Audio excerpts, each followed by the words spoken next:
Hey everyone, today's topic is weight loss versus fat loss. So have you ever considered the difference?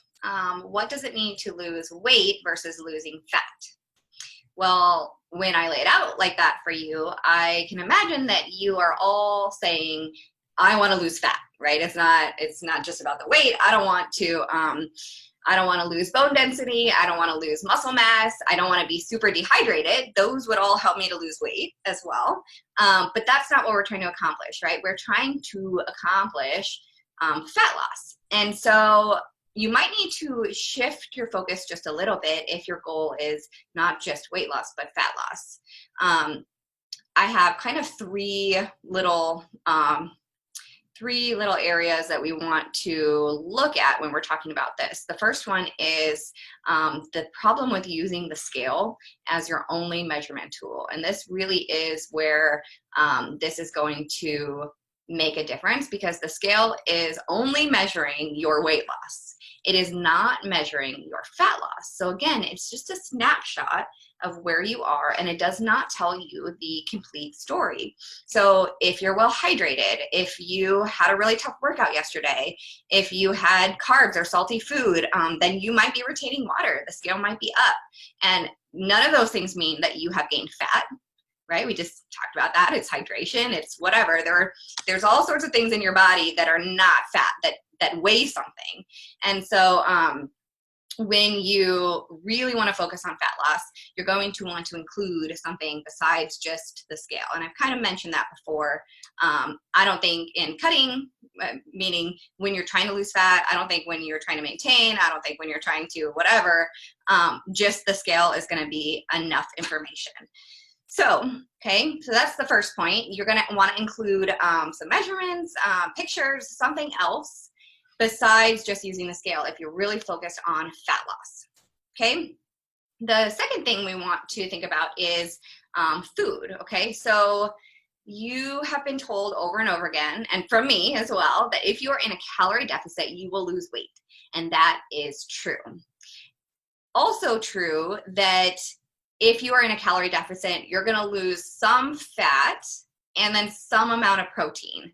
Our bodies are going to use both fat stores and muscle as energy. But what we want to do is make sure that we're losing the least muscle mass that we can while making our fat loss as high as possible. And so one of the ways that we can do that is to make sure that we are getting enough protein in our diet.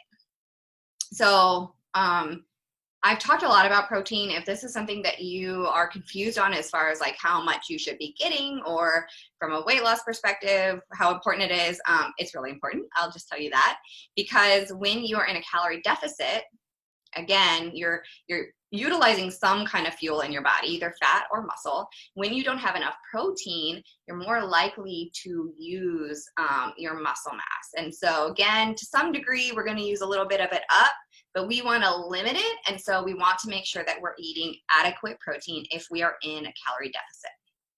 Okay, so that's the second thing. And the third thing is weight training. So we already talked about if you're in a deficit, you're going to lose some amount of muscle mass, some amount of fat. When you lose muscle mass, your metabolism drops, because muscle takes more calories to maintain itself than fat does.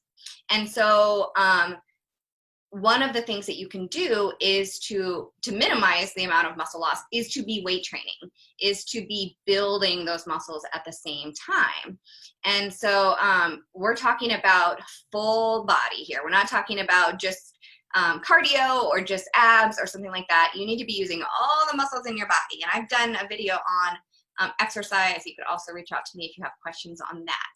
So just to recap, we're going to focus less on the scale, bring in some other ways to measure our progress. We're going to make sure that we're getting adequate protein in, and we're going to make sure that we are adding full body weight training to maintain the muscle you have and to keep your metabolism as high as possible. So I hope that makes sense. Weight loss versus fat loss, okay? That's why we have to look at more than just the scale. So I hope this is hitting for you guys. If you have any questions, as always, feel free to reach out. I am enrolling new clients, I believe, depending on when this video releases, like right now. So please reach out if you are ready to get started one-on-one. I cannot wait to coach you. So that's it for today. Have a wonderful day, you guys, and I will see you very soon. Bye-bye.